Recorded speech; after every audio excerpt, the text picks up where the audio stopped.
오늘 읽을 말씀은 사무엘상 16장 1절에서 13절입니다. 여호와께서 사무엘에게 이르시되 내가 이미 사울을 버려 이스라엘 왕이 되지 못하게 하였거늘 네가 그를 위하여 언제까지 슬퍼하겠느냐. 너는 뿔에 기름을 채워 가지고 가라. 내가 너를 베들레헴 사람 이새에게로 보내리니 이는 내가 그의 아들 중에서 한 왕을 보았느니라 하시는지라. 사무엘이 이르되 내가 어찌 갈 수 있으리이까. 사울이 들으면 나를 죽이리이다 하니 여호와께서 이르시되 너는 암송아지를 끌고 가서 말하기를 내가 여호와께 제사를 드리러 왔다 하고 이새를 제사에 청하라. 내가 내게 행할 일을 가르치리니 내가 내게 알게 하는 자에게 나를 위하여 기름을 부을지니라. 사무엘이 여호와의 말씀대로 행하여 베들레헴에 이르매 성읍 장로들이 떨며 그를 영접하여 이르되 평강을 위하여 오시나이까. 이르되 평강을 위함이니라. 내가 여호와께 제사하러 왔으니 스스로 성결하게 하고 와서 나와 함께 제사하자 하고 이새와 그의 아들들을 성결하게 하고 제사에 청하니라. 그들이 오매 사무엘이 엘리압을 보고 마음에 이르기를 여호와의 기름 부으실 자가 과연 주님 앞에 있도다 하였더니 여호와께서 사무엘에게 이르시되 그의 용모와 키를 보지 말라. 내가 이미 그를 버렸노라. 내가 보는 것은 사람과 같지 아니하니 사람은 외모를 보거니와 나 여호와는 중심을 보느니라 하시더라. 이새가 아비나답을 불러 사무엘 앞을 지나가게 하매 사무엘이 이르되 이도 여호와께서 택하지 아니하셨느니라 하니 이새가 산마로 지나가게 하매 사무엘이 이르되 이도 여호와께서 택하지 아니하셨느니라 하니라. 이새가 그의 아들 7을 다 사무엘 앞으로 지나가게 하나 사무엘이 이새에게 이르되 여호와께서 이들을 택하지 아니하셨느니라 하고 또 사무엘이 이새에게 이르되 네 아들들이 다 여기 있느냐. 이새가 이르되 아직 막내가 남았는데 그는 양을 지키나이다. 사무엘이 이새에게 이르되 사람을 보내어 그를 데려오라. 그가 여기 오기까지는 우리가 식사 자리에 앉지 아니하겠노라. 이에 사람을 보내어 그를 데려오매 그의 빛이 붉고 눈이 빼어나고 얼굴이 아름답더라. 여호와께서 이르시되 이가 그니 일어나 기름을 부으라 하시는지라. 사무엘이 기름 뿔병을 가져다가 그의 형제 중에서 그에게 부었더니 이날 이후로 다윗이 여호와의 영에게 크게 감동되니라. 사무엘이 떠나서 라마로 가니라. 아멘. 구약은 메시아를 통해서 이 땅에 이루어질 하나님 나라를 예표합니다. 이를 위해서 하나님께서는 이스라엘 민족을 택하시고 그들을 약속의 땅, 가나안 땅에 들어가게 하시고 장차 임할 하나님의 나라를 이 땅에서 모형으로 보여주십니다. 특히 구약 이스라엘 왕국은 왕에 대한 중요성을 강조한다고 볼 수 있는데요. 왕이 하나님 앞에 바로 섰을 때와 그렇지 않을 때 나라의 흥망성쇠를 그대로 보여줍니다. 한편 성경은 다윗 왕을 하나님의 마음에 맞는 사람, 개역 한글은 하나님의 마음에 합한 사람이라고 기록하고 있습니다. 사도행전 13장 21절에서 22절에서 사도 바울이 말씀합니다. 그 후에 그들이 왕을 구하거늘 하나님이 베냐민 사람, 지파 사람, 기스의 아들 사울을 40년간 주셨다가 피하시고 다윗을 왕으로 세우시고 증언하여 이르시되 내가 이새의 아들 다윗을 만나니 내 마음에 맞는 사람이라 네 뜻을 다 이루리라 하시더니.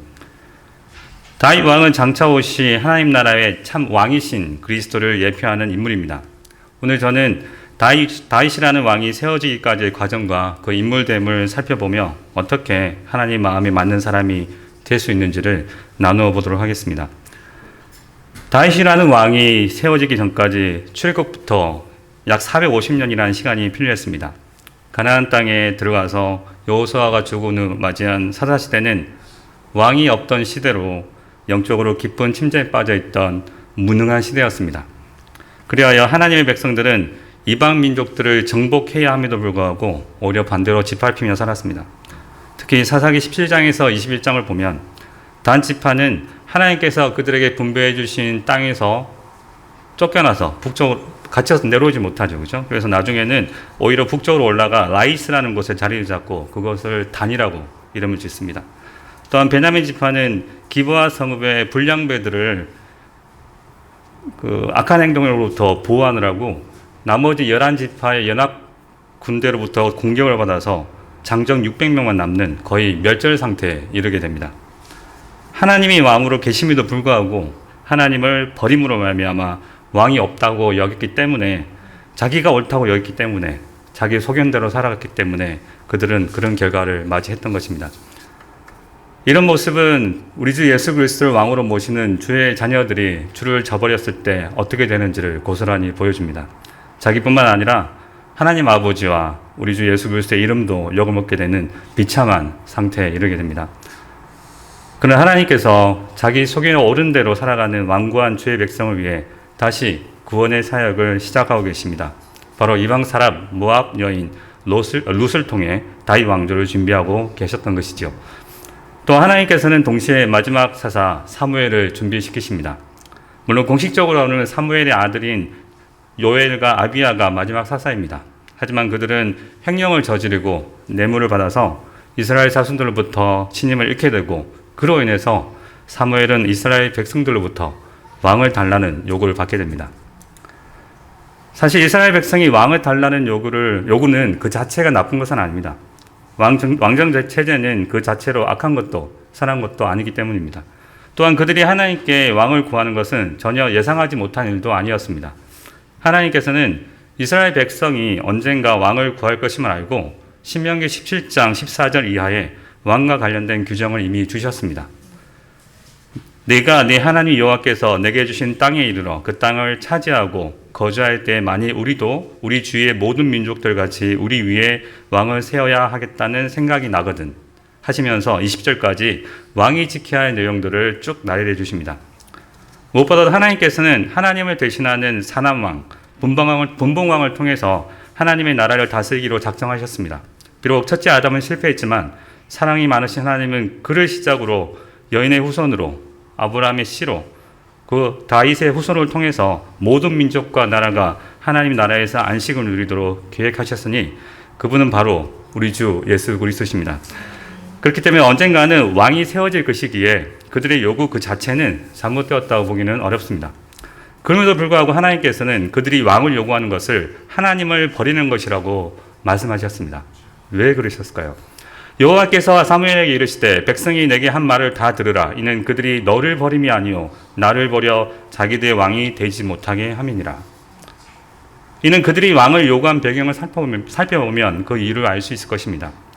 앞에서 말씀드린 것처럼 그들이 왕을 구한 직접적인 이유는 사무엘의 두 아들들이 횡령과 뇌물을 받았기 때문입니다. 사무엘상 8장 5절입니다. 그에게 이르되 보소서 당신은 늙고 당신의 아들들은 당신의 행위를 따르지 아니하니 모든 나라와 같이 우리에게 왕을 세워 우리를 다스리게 하소서 한지라. 이 사건에 앞서 사무엘상 7장을 보면 아주 흥미로운 이야기가 나옵니다. 엘리 제사장의 두 아들 홈니와 비느하스가 여호와의 개를 들고 블레셋과의 전쟁에 참여했다가 블레셋 군에 패하고 여호와의 개를 빼앗기게 됩니다. 블레셋 땅에서 여호와의 개가 약 7개월 동안 있게 되는데요. 그때 아스돗과 가드에서 독한 종기 재앙을 하나님께서 내리게 하셔서 블레셋 사람들이 결국 여호와의 개를 이스라엘로 돌려보내게 됩니다. 그리하여 여호와의 개가 기얏 여아림의 아비나답의 집에 20년간 있게 됩니다. 사무엘상 7장 1절에서 2절입니다. 기럇 여아림 사람들이 와서 여호와의 개를 옮겨 산에 사는 아비나답의 집에 들여놓고 그의 아들 엘리야사를 거룩하게 구별하여 여호와의 길을 지키게 하였더니 그가 기럇 여아림에 들어간 날로부터 20년 동안 오래 있은지라. 이스라엘 온 족속이 여호와를 사모하니라. 그들이 여호와를 사모하게 된 것은 성경에 기록되어 있지 않지만 사무엘의 노력이 있었을 것으로 여겨집니다. 사무엘이 20년 동안 이스라엘 전 지역을 다니면서 하나님의 말씀을 잘 가르치고 공의와 정의를 베풀었을 것입니다. 그래서 20년이 지난 뒤 이스라엘 백성은 사무엘의 명령에 따라 하나님께 제사 드리기 위해 회개하기 위해서 미스바에 모입니다. 그때 이스라엘 자손이 미스바에 모였을 때 그 소식을 들은 블레셋 사람들이 이스라엘 자손들을 치려고 모입니다. 그 모습에 두려워 이스라엘 자손들은 사무엘에게 우리 하나님 여호와께 쉬지 말고 부르짖어 우리를 블레셋 사람들의 손에서 구원하시게 해달라고 요청합니다. 이에 사무엘은 여호와께 번제를 드리고 기도하게 되지요. 그러자 하나님께서는 큰 우레를 발하여 블레셋 군대를 어지럽게 하시고 이스라엘 자손들은 마치 이삭 죽기를 하듯이 그들을 손쉽게 무찌릅니다. 이후에 사무엘은 돌 하나를 취해 이 일을 기념합니다. 그는 그 돌을 에베네셀, 즉 도움의 돌이라고 불렀습니다. 여호와께서 여기까지 우리를 도우셨다는 의미입니다. 정말 완벽한 모습이지 않습니까? 사무엘의 중보기도를 통해서 하나님께서는 블레셋 군대를 물리쳐 주셨을 뿐만 아니라 이스라엘은 사방의 적들로부터 안식을 누리게 되었습니다. 사무엘은 당시 선지자와 제사장 역할뿐만 아니라 사사로서도 그 역할을 완벽히 해냈습니다. 그리하여 하나님을 향한 참된 예배와 백성들을 위한 안정된 통치를 펼치게 된 것이지요. 그럼에도 불구하고 이스라엘 자손들은 시간이 지나자 왕을 요구합니다. 왜 이스라엘 자손들이 왕이 필요했을까요? 도대체 뭐가 문제였을까요? 그들은 제가 생각할 때 다른 이방 나라들과 똑같아지기를 원했던 것입니다. 하나님께서는 이스라엘을 다른 나라와 다르게 만드셨습니다. 이스라엘은 하나님과의 언약 안에서 특별한 부름을 받아서 구별된 나라였습니다. 하나님께서는 그들에게 율법과 약속들을 주시고 그들이 하나님의 율법을 잘 지키고 하나님과의 약속들을 잘 따른다면 하나님의 거룩한 제사장 나라가 되어서 모든 복을 누리게 되어 있었습니다. 그런데 문제는 하나님과 그의 말씀은 그들 눈에 보이지 않는다는 것이죠. 반면 다른 나라는 그들을 이끌어주는 눈에 보이는 확실한 왕이 있었습니다. 또한 그들은 항상 왕이 자신들을 끌어주고 그들 대신 전쟁에서 싸워주기를 원했습니다. 물론 하나님께서는 특별한 시기에 사사를 보내셔서 그들을 구원하셨지만 그것은 그렇게 지속적이지 않았습니다. 항상 어려움에 대처할 수 있는 지속적인 체제가 아니었던 것이죠. 당시는 지중해 해변 지역에 자리를 잡은 블레셋 족속들이 이스라엘 중앙의 산간지대, 쉽게 말해 에브라임 산지죠, 그죠? 그와 해변 평야지대 사이를 셰펠라 지역이라고 부르는데 그쪽으로 점점 밀고 들어오고 있었습니다. 그래서 이스라엘 자손들은 하나님의 말씀보다 눈에 보이는 것을 의존하고 싶었던 것이죠. 눈에 보이는 군대, 왕. 우리 시대도 마찬가지입니다. 하나님의 약속의 말씀보다 눈에 보이는 것들을 의존합니다.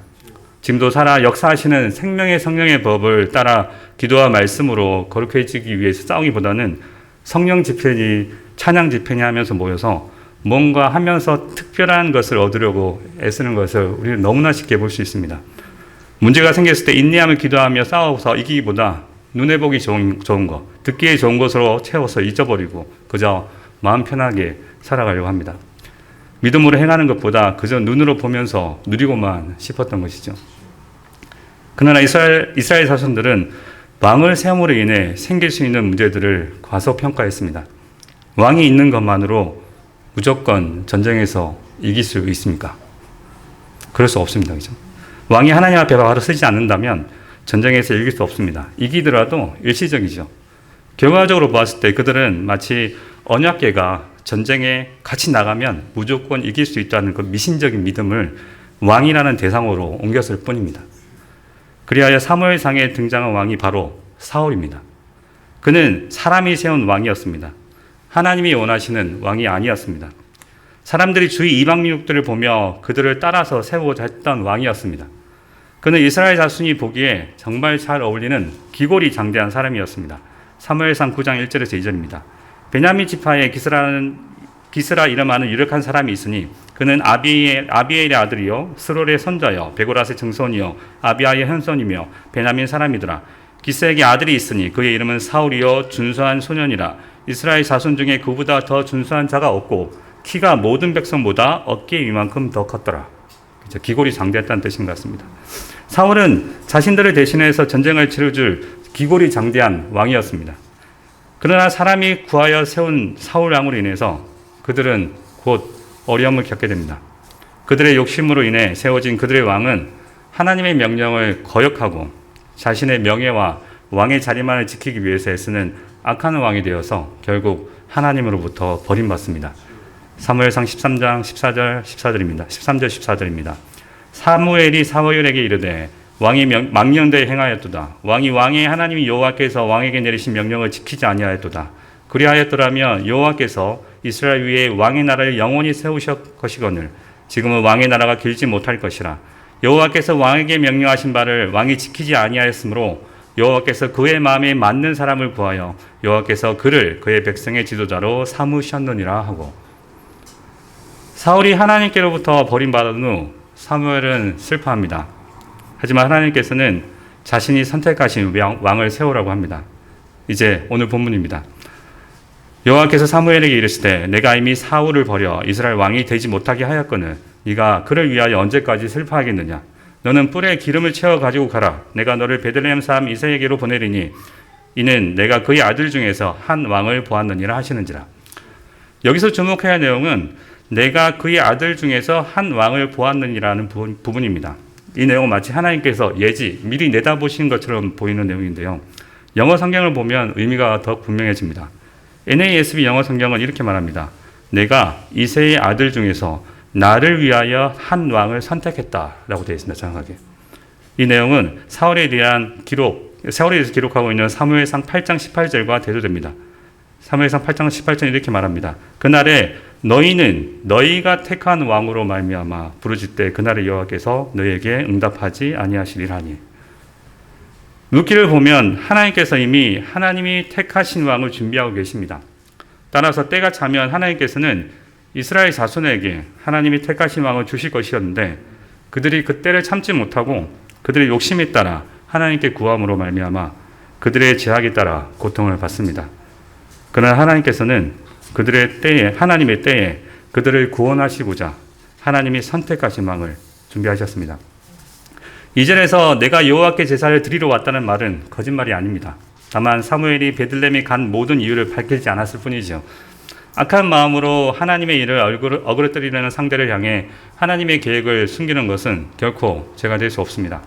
또한 계속 2절을 보면 이 당시에는 제사를 꼭 정해진 장소에서 드린 것이 아닌다는 것을 알 수 있습니다. 사무엘이 각 지역을 돌아다니며 그 지역에 있는 산당에서 제사를 드려왔다는 사실을 우리는 사무엘상을 통해서 알 수 있습니다. 사울을 만날 때도 비슷한 장면이 나오죠. 또한 3절을 보면 그 제사에 특정 가족을 초대하여 참석시킨 것이 자연스러운 것임을 알 수 있습니다. 그렇기 때문에 하나님께서 사울에게 죽임을 당할까 봐 주저하던 사무엘에게 그렇게 말씀하신 것은 이상할 것이 없습니다. 4절에서 사무엘을 맞이하는 베들레헴 성읍의 장로들의 반응이 의외입니다. 하나님의 사람이 방문할 때 이를 무조건 반갑게 맞이할 것으로 생각했는데 그들은 사무엘의 방문을 떨며 두려워합니다. 이는 당시 사무엘이 이스라엘 전역을 돌아다니면서 하나님의 계시로 각처에서 발생하는 여러 제약들을 들추어내고 그에 대한 공의로운 심판을 행했기 때문일 수도 있고 아니면 당시 사울 왕과 사무엘과의 관계를 알고 있었기 때문에 그의 방문을 꺼렸을 수도 있습니다. 어쨌든 모든 것이 하나님의 말씀대로 순조롭게 진행됩니다.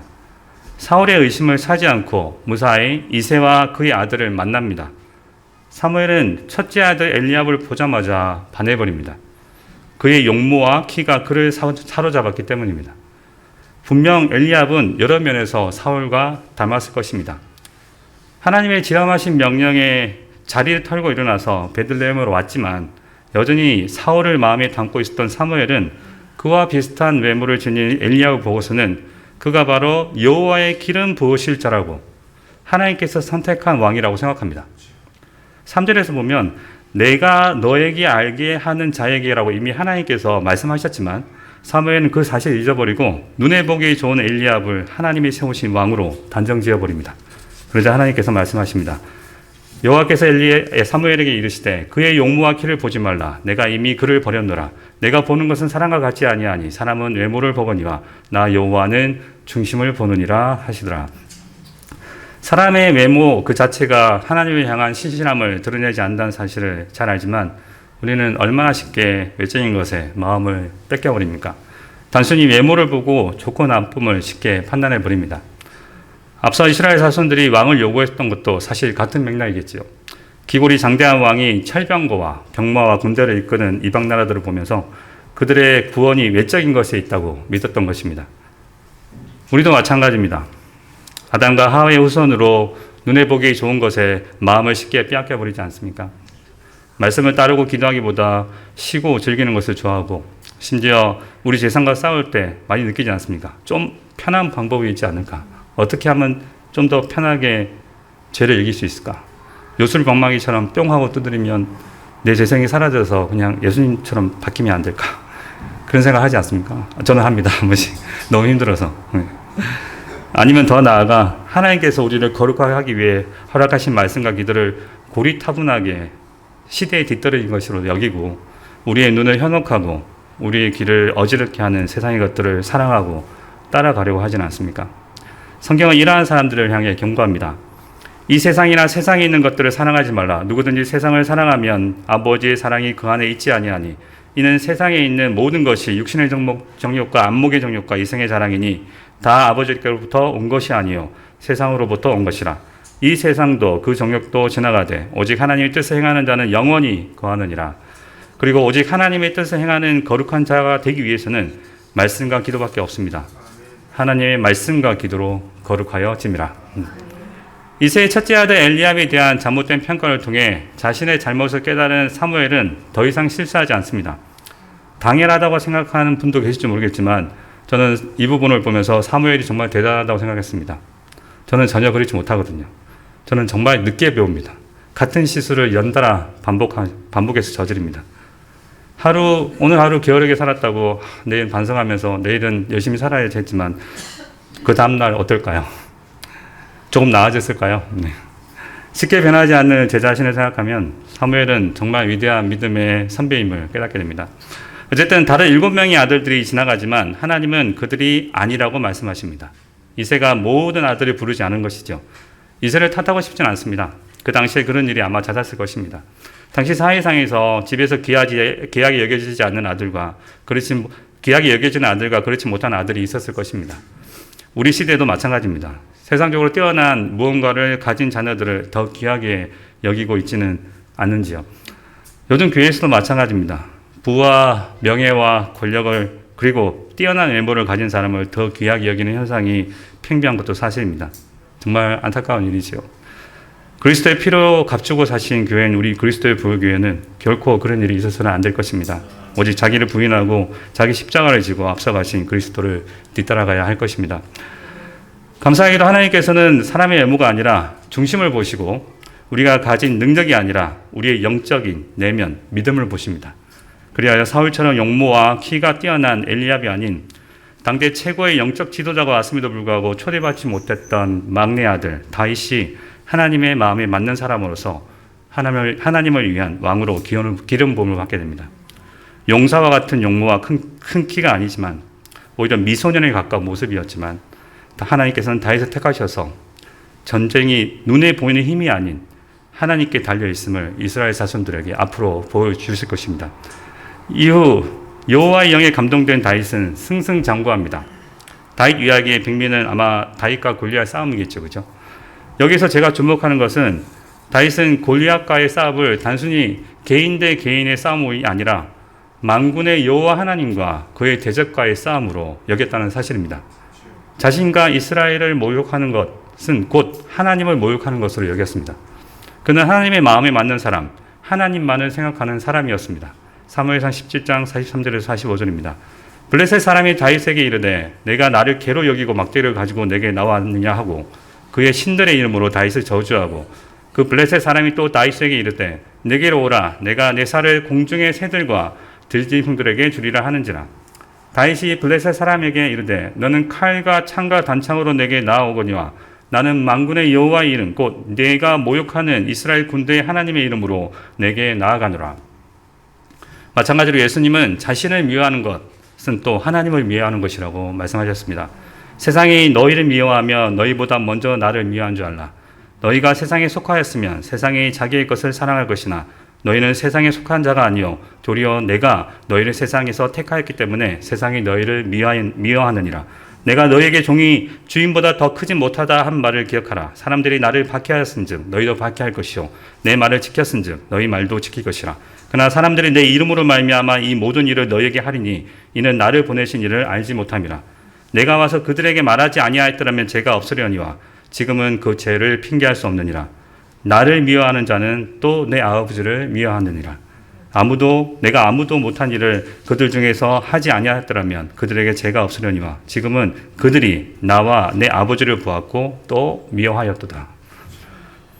예수님을 예표하는 인물로서 다윗은 완벽해 보입니다. 전쟁은 만군의 여호와께 속한 것으로 믿었던 다윗은 거인 골리앗을 아주 손쉽게 이겨버립니다. 이후 쉽게 왕위에 오를 것 같았던 다윗은 사울로 인해서 많은 고난을 당합니다. 하나님이 세우신 왕으로 살아가기 위한 연단의 시간이었습니다. 그는 겸손히 하나님 말을 더 의지하게 되는 시간을 보내게 됩니다. 그는 사울을 피해 적국인 블레셋에 가서 미친 척 연기도 하고요. 침을 흘리면서 광야를 유리하면서 살았고 나발과 같은 무식하고 교만한 자에게 무시도 당하고 심지어 자기의 조국인 이스라엘과 전쟁을 치를 뻔도 합니다. 그럼에도 불구하고 그는 하나님의 마음에 맞는 사람으로 결코 여호와를 버리지 않습니다. 그리고 결국 그는 모든 적이 제거되고 드디어 하나님께 주신 약속의 땅에서 하나님의 백성의 왕으로 당당히 등극합니다. 그래서 어떤 분은 다윗을 이렇게 평가하더라고요. 종합적으로. 다윗은 빈틈없는 군사 전략가이자 동원가였으며 숙련된 정치가이며 군사, 사회, 종교 기구들을 잘 관리하는 유능한 행정가였다. 그는 시인이자 음악가였으며 동시에 음악의 후원자이기도 했다. 또한 그가 종교적으로 민감했다는 사실은 하나님과의 친밀한 관계에서 타인의 행복에 대한 그의 관심에 죄가 지적될 때 곧 회개하는 모습과 성전과 제사 등 종교 문제에 관한 그의 관심에서 나타난다. 하지만 사랑하는 여러분, 다윗은 어떤 인물입니까? 다윗은 예수님을 예표하고 하나님으로부터 마음에 맞는 사람으로 불렸기 때문에 무조건 좋은 사람입니까? 그렇게 생각하는 분도 계시겠지만 성경을 자세히 읽어보신 분들은 다 아실 것입니다. 그는 결코 단순한 인물이 아니었습니다. 사무엘하가 총 24장으로 되어 있는데요. 그 중에 다윗이 하나님으로부터 축복받는 장면 10장에 불과하고 나머지 14장은 하나님의 심판, 하나님의 진노 아래 있는 다윗에 대해서 설명해 주고 있습니다. 그가 저지른 악행들을 단순히 우리 인간적인 눈으로 보았을 때 사울의 행위보다 더 심하다고 느끼는 부분도 있습니다. 인간적 눈으로 봤을 때 말입니다. 할례받지 못한 이방인의 손에 죽을 바에야 자살을 택한 사울과 목숨을 부지하기 위해서 적국 블레셋 왕을 찾아가서 내 주여라고 고백했던 다윗을 비교하면 어떻습니까? 왕이 되어 편안한 삶을 살던 중 다윗은 바세바를 얻기 위해서 그 남편 우리아의 죽음을 냉혹하게 사주했고 오직 우리아 한 명을 죽이기 위한 군사작전을 펼쳐서 다른 부하들도 함께 죽게 만들었습니다. 그리고 우리아의 사망 소식을 듣자마자 자신의 범죄에 대해 일말의 죄책감도 없이 바로 바세바를 자신의 궁으로 불러들이고선 나단 선지자가 죄를 지적하기 전까지 양심의 가책을 전혀 느끼지 않습니다. 우리가 이 사람을 어떻게 이해해야 될까요? 그가 정말 하나님의 마음에 맞는 사람입니까? 다윗 역시 죄 많은 사람이기 때문에 완전한 왕이 될 수는 없습니다. 그는 하나님의 마음에 맞는 완전한 사람이 될 수 없었습니다.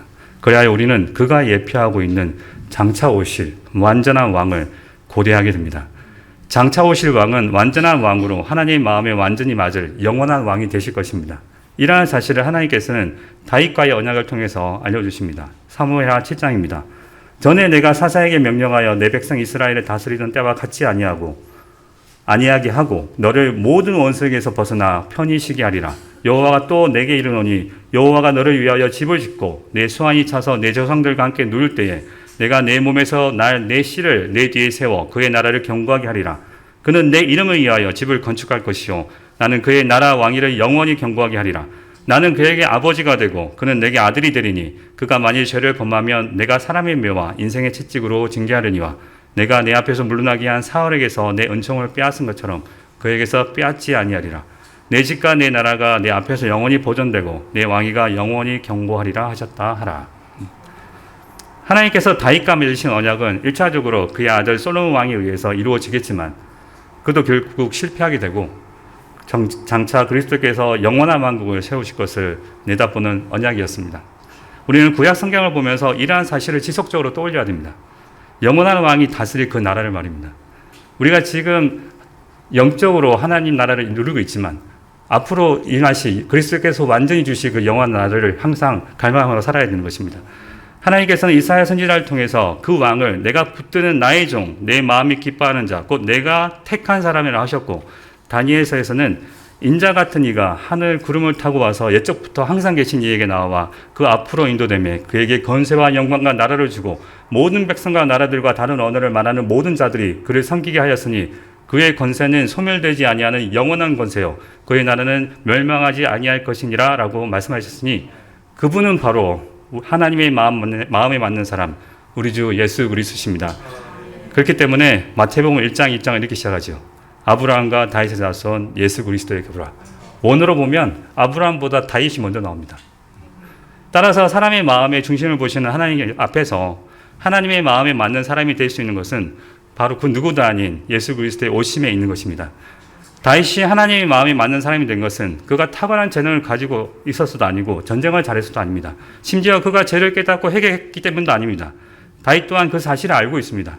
그 또한 주가 오심을 기다리고 예언하였으니 시편 110편입니다. 여호와께서 내 주에게 말씀하시기를 내가 내 원수들로 내 발판이 되게 하기까지 너는 내 오른쪽에 앉아 있으라 하셨도다.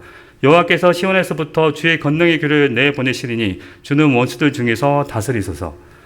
다윗이 하나님의 마음에 맞는 사람이 될 수 있었던 것은 그가 고대하던 주, 왕이지만 종으로 오신 왕, 다른 이들을 위해서 자신의 삶을 전부 내어주시고 십자가에서 죽으시기까지 자신을 비우시고 이후 부활하셔서 하나님께서 그에게 주신 모든 사람들을 그의 백성이 되게 하신 바로 우리 주 예수 그리스도께서 오셨기 때문입니다.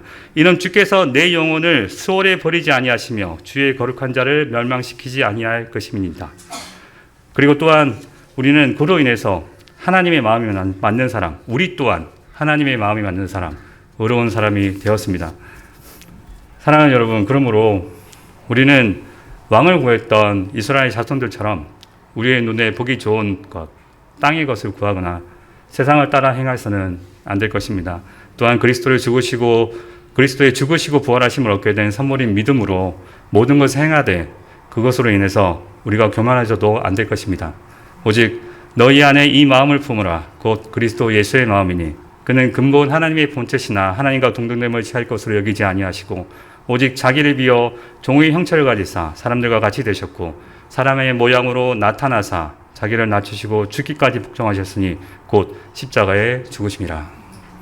사랑하는 여러분, 하나님께서 하나님의 아들이 하나님과 동등됨을 버리시고 죄의 형체를 가지고 사람과 같이 되셔서 죽기까지 복종하시고 또 십자가에 죽도록 내버려 두신 것은 그 큰 사랑인 것은 우리를 사랑하심으로 말미암아서 우리가 하나님의 마음에 맞는 사람이 되도록 하기 위해서 그렇게 하셨던 것입니다. 그렇기 때문에 우리는 위의 것을 생각하고 땅의 것을 생각하지 말아야 할 것입니다. 특히 오늘 본문 말씀처럼 외적인 것을 마음에 두지 마시고, 외적인 많은 것은 결국 우리가 우상숭배에 빠져 있다는 뜻이거든요. 그렇죠? 우리의 눈을 흐리고 하나님의 사랑에서 떨어지게 하는 것들입니다. 그러므로 우리의 영원한 왕이신 그리스도께서 오실 때까지 아무 일이든지 우리의 안목에 따라 다툼이나 허영으로 하지 말고 오직 겸손한 마음으로 옆에 있는 지체를 사랑하고 지체를 자신보다 낮게 여기고 자기 일을 잘할 뿐만 아니라 다른 지체의 일도 돌봐야 할 것입니다.